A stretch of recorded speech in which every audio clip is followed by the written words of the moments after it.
وايد سألتوني على نظام الكارب سايكل اللي أنا دا أتبعه هسه. نظام الكارب سايكل نظام بدون حرمان نهائيا. بالمختصر هو عبارة عن يوم ناكل بيه كربوهيدرات ويوم ما ناكل بيه أي كربوهيدرات. يعني يوم كيتو أو لو كارب ويوم الثاني ندخل شوية كربوهيدرات. زين شنو هي الكربوهيدرات المسموح إنه ندخلها؟ كربوهيدرات يعني بسيطة لا تعقد، يعني مو سكريات وفواكه وهالسوالف هذه، لا.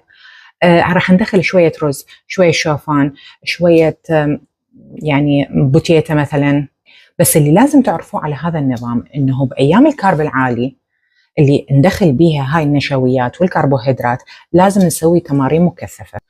اما ايام الكيتو وايام اللي ما ناكل بيها كربوهيدرات راح نسوي بيها تمارين خفيفة.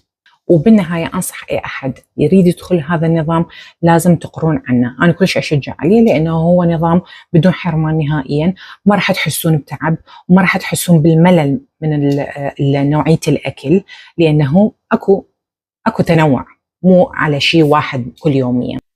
خلينا ندخل على الوصفة. اليوم عندي وصفة اللو كارب. أنا طبعا اليوم لازم أكل كربوهيدرات، بس لأنه زوجي ماشي على الكيتو فراح أسوي الوجبة اللي بدون كارب نهائيا. فتعالوا وياي أشوفكم وصفة كلش سهلة، لأنه أنا جاي تعبان صراحة من الشغل فأريد أختصر.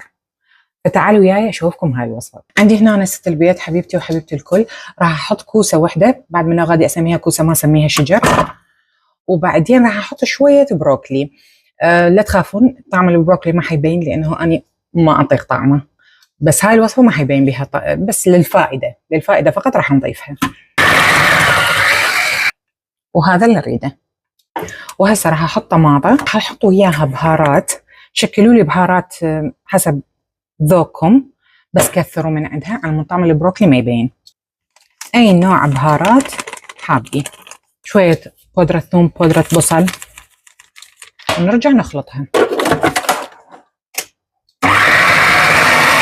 واخر شيء راح احط لحم دجاج مفروم. نستعمل دائما لحم الدجاج لانه لحم الدجاج قليل السعرات، وهواي وصفات تقدرون تسوون بيها. كلش سهل، يعني كلش هواي وصفات تقدر تدخل بالكيتو. وهاي النتيجة اللي اريدها. سووها باي شكل تحبوه، انا سويتها بهذا الشكل ودخلتها بالفرن. ولا تنسون تشربون مي دائما بكميات مهوله. وطلع بهذا الشكل اللي تشوفوه كلش طيب وما مبين ابد نهائيا انه بيه بروكلي، وبالذات ويا هذا الصوص. انا طبعا سويت هذا الصوص وتفاجئت بيش قد طلع طيب. فراح ان شاء الله بغير فيديو راح انزل لكم طريقه الصوص، لانه لازم